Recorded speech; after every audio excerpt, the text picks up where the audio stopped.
Welcome to the Roundtable. I'm your host, Joe Gately, with my fellow correspondents. Mark Seisler. Brian Thompson. Chris Williams.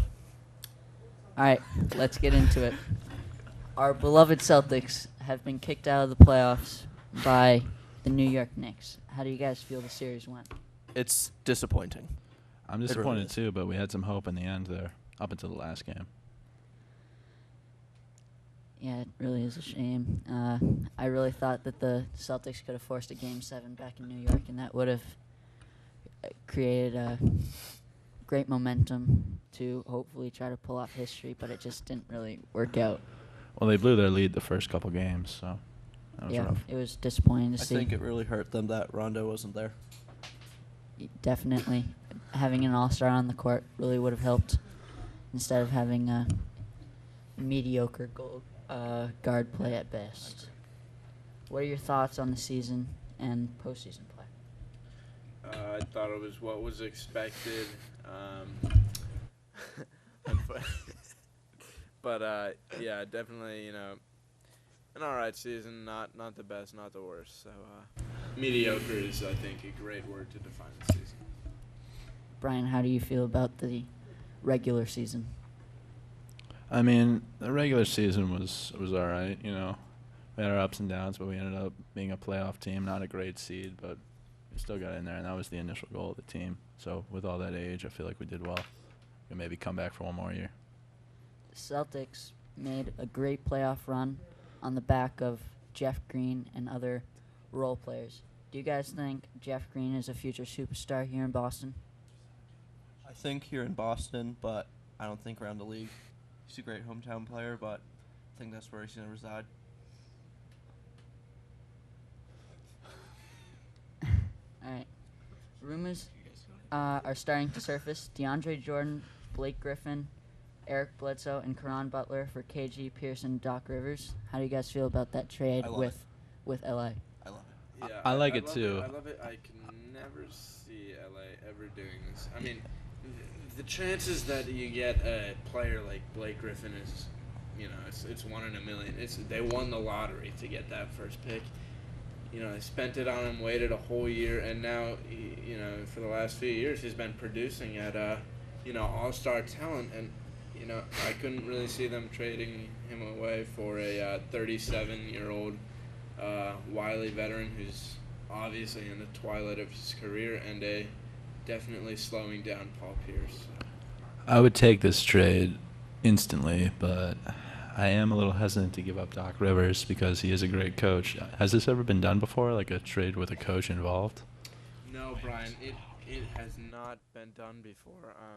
So, I mean, obviously it wouldn't literally say, you can't literally trade the coach, but you can have a gentleman's agreement.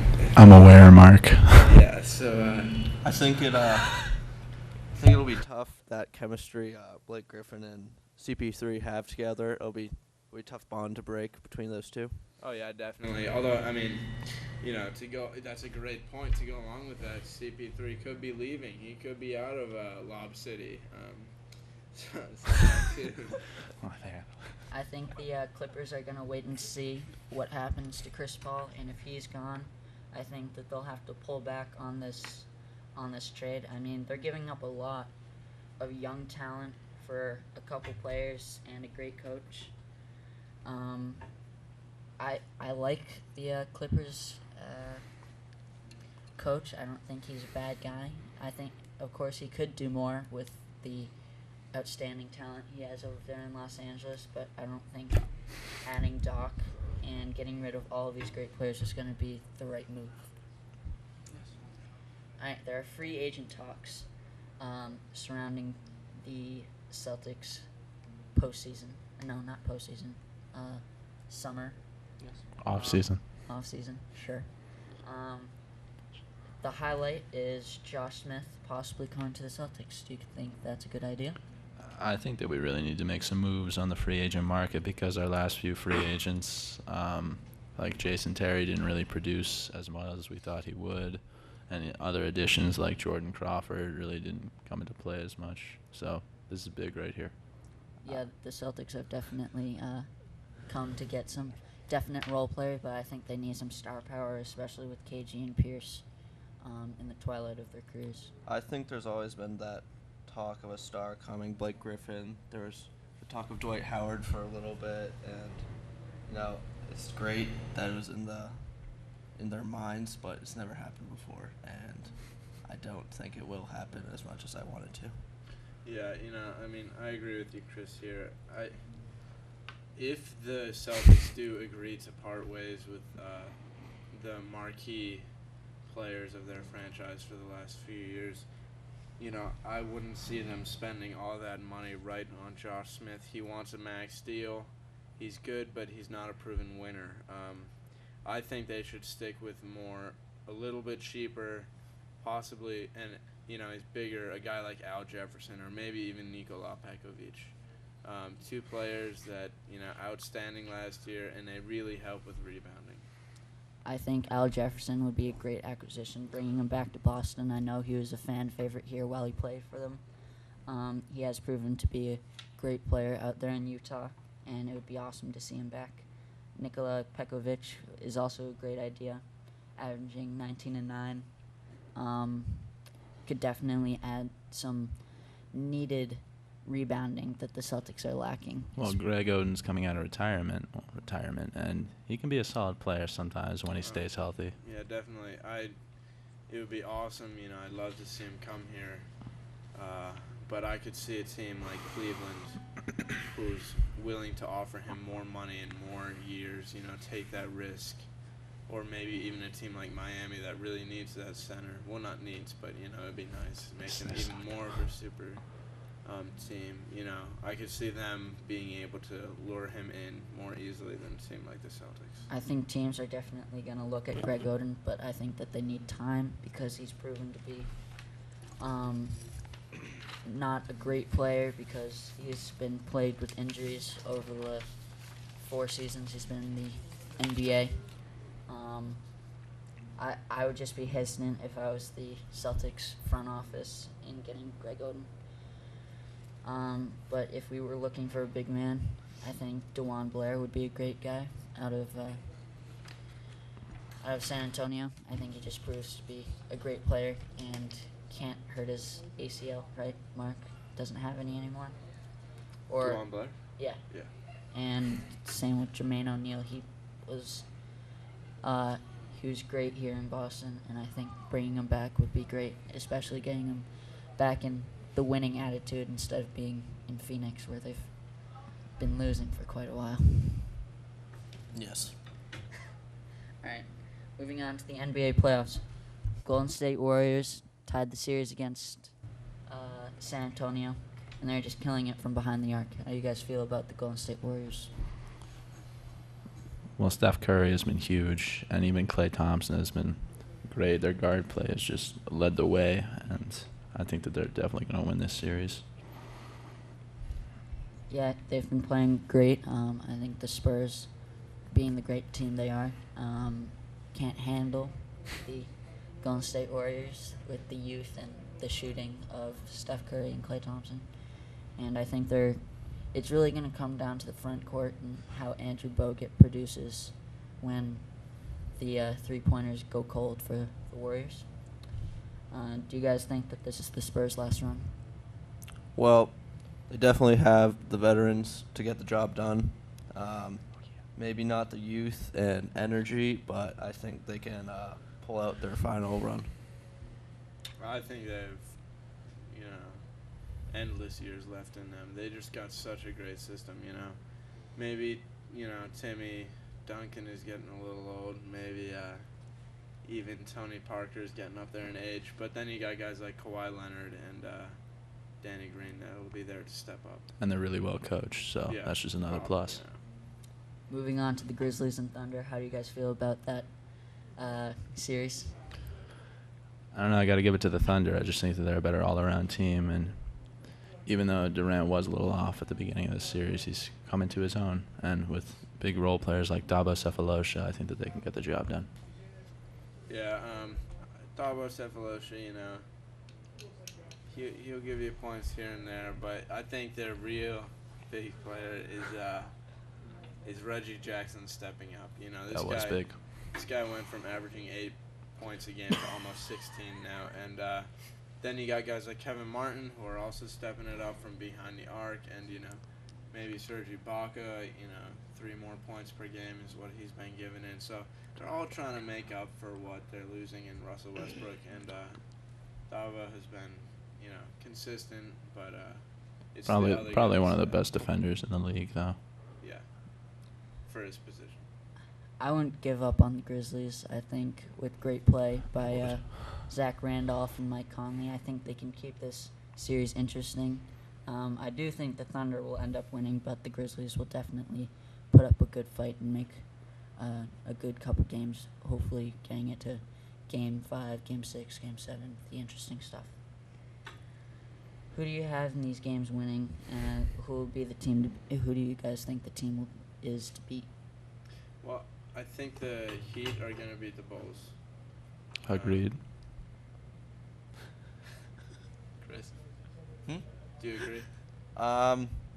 Honestly, I really hope the Bulls do beat them, but I think I hope either too, way. but I think that the Heat will win. The Bulls were down by 45 at one point.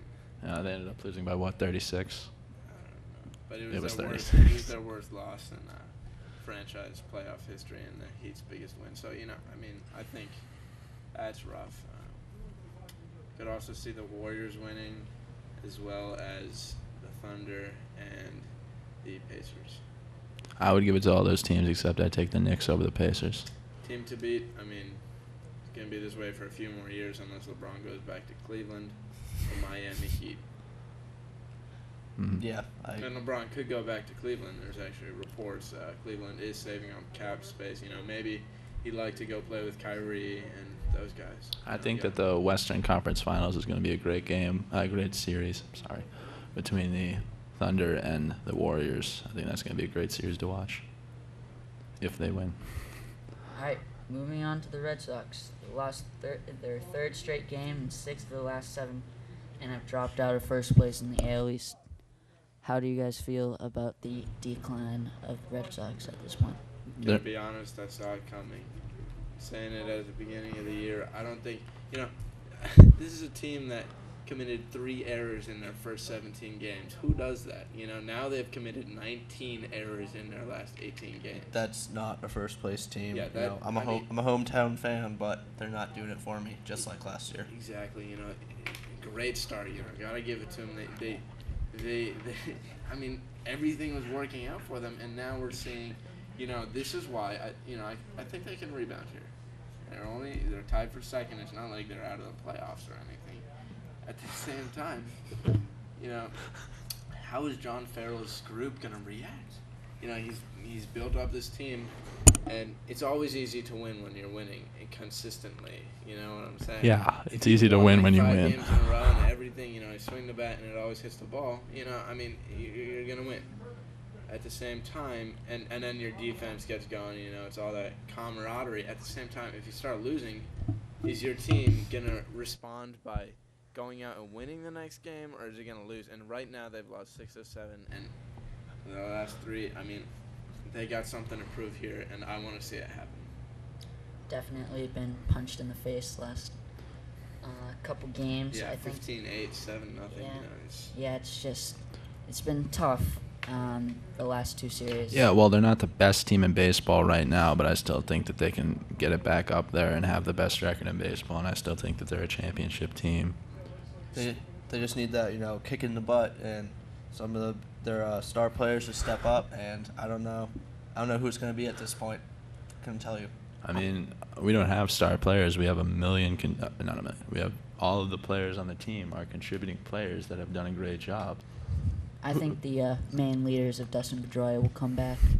Yeah, don't they have some MVP candidates? I thought Jacoby Ellsbury, Dustin Pedroia. You know. I mean, I wouldn't say that they were MVP candidates. Yeah.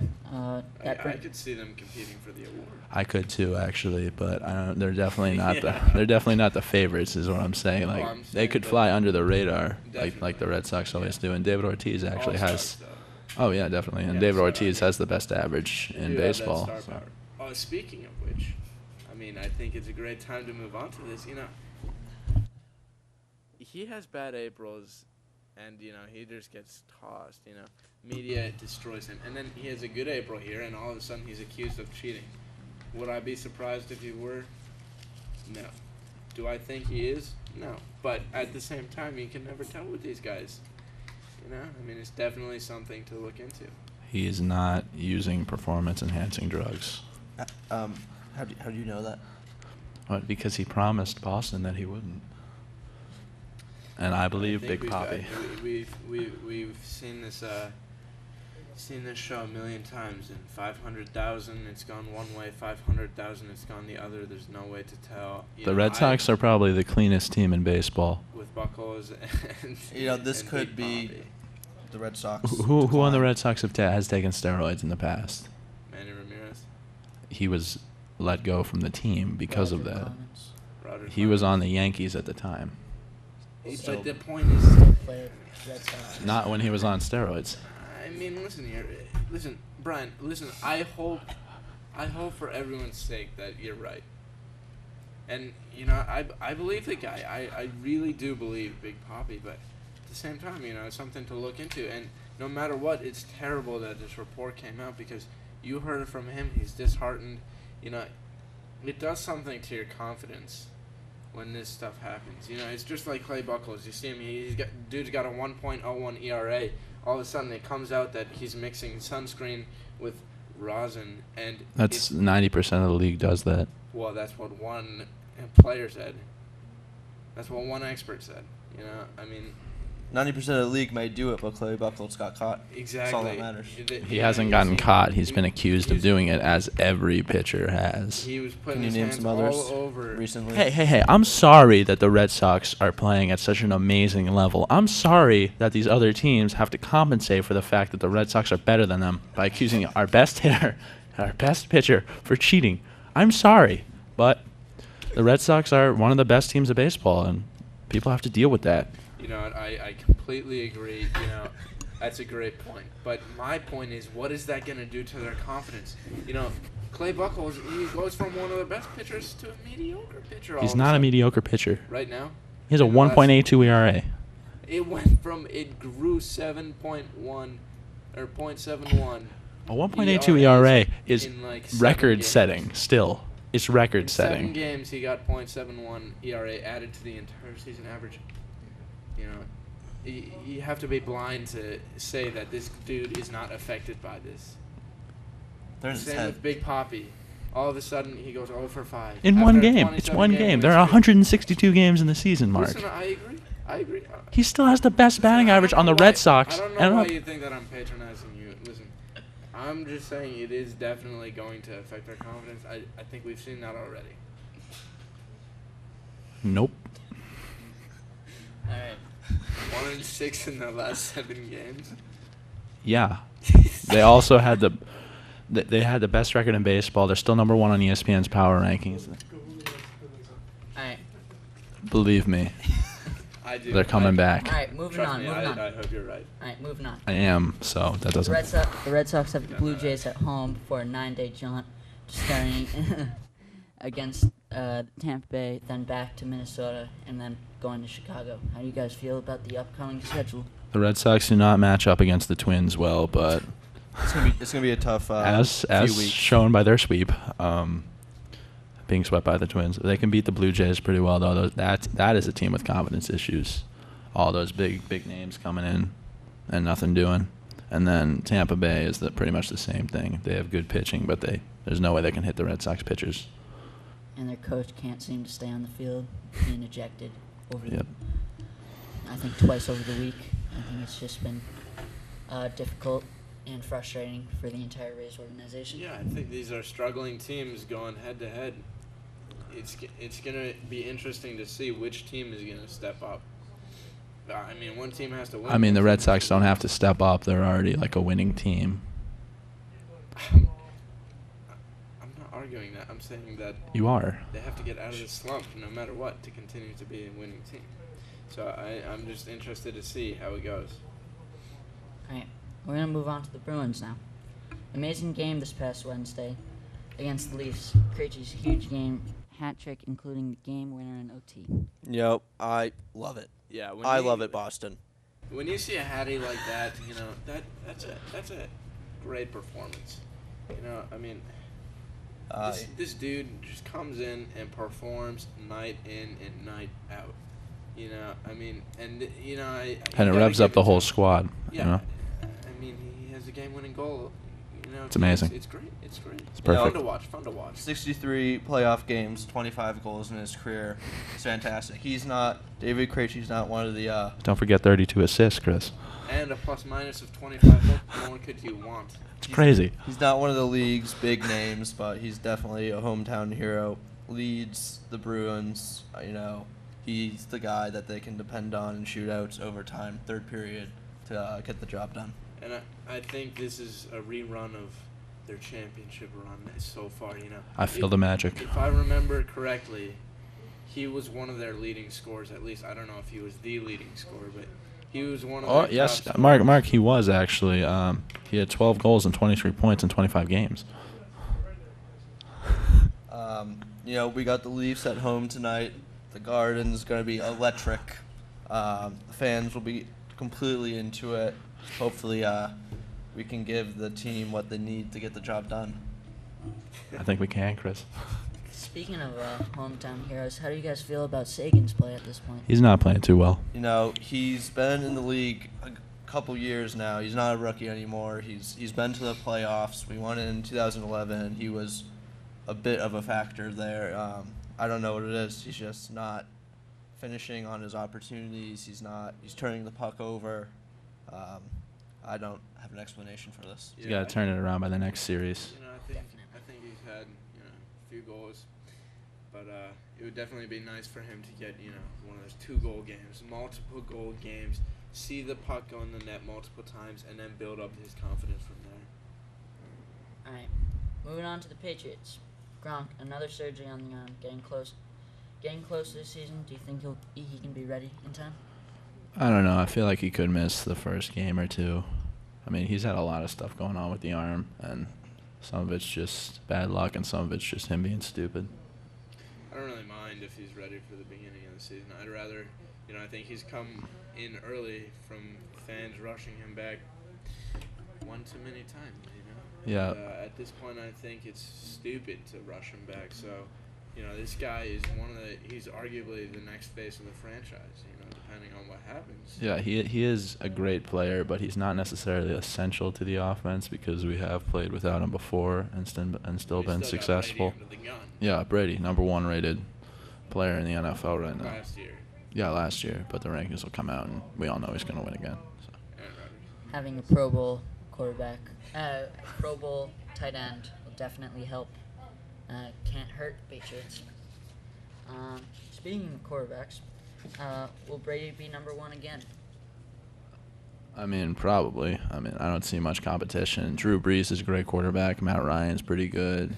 Even Ben Roethlisberger can get up there, but I think we're all forgetting Peyton Manning here. Oh, Peyton Manning, yeah, he's great, and that's pretty much it. Shoot, I completely forgot the best quarterback in the NFL, Aaron Rodgers. I could really see. What? Mark, is that just is that a bandwagon fan thing? You're Probably. from Wisconsin, or is it? That wouldn't make it a bandwagon, but well, you're one of those kids. You were born there. I don't know how I feel about that. Anyway,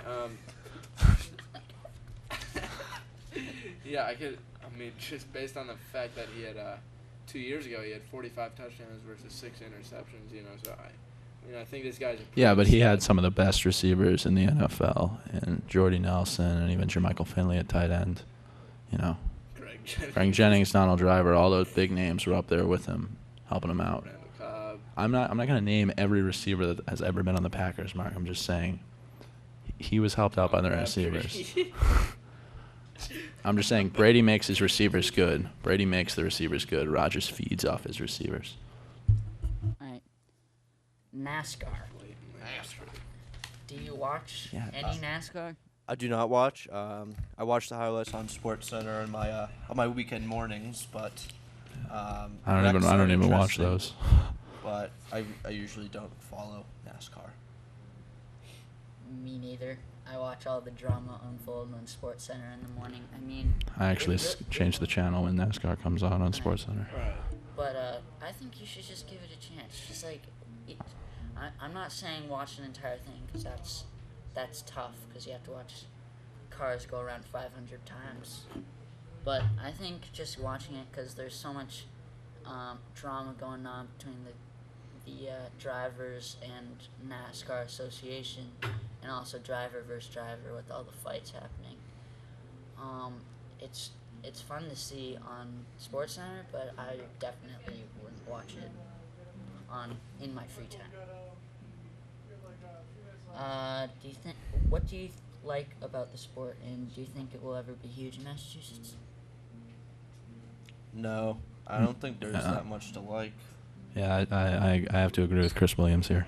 Yeah, I don't think this is like a up and coming sport. It doesn't really have like potential to become huge in Massachusetts, but I mean, where it is huge, it's fun. It's fun for them. I mean, it's been around for a long time, and it still hasn't caught on to a national stage, so I just don't see it becoming huge here. I know there's some stuff in like Connecticut where you can go see a race or two, but here in Massachusetts you're not going to see much. Should the BCAA let the runners who were not able to finish the Boston Marathon run next year? I'll give them a yes. I agree, Joe. I don't see why not. Alright, that's our show. Join us again next week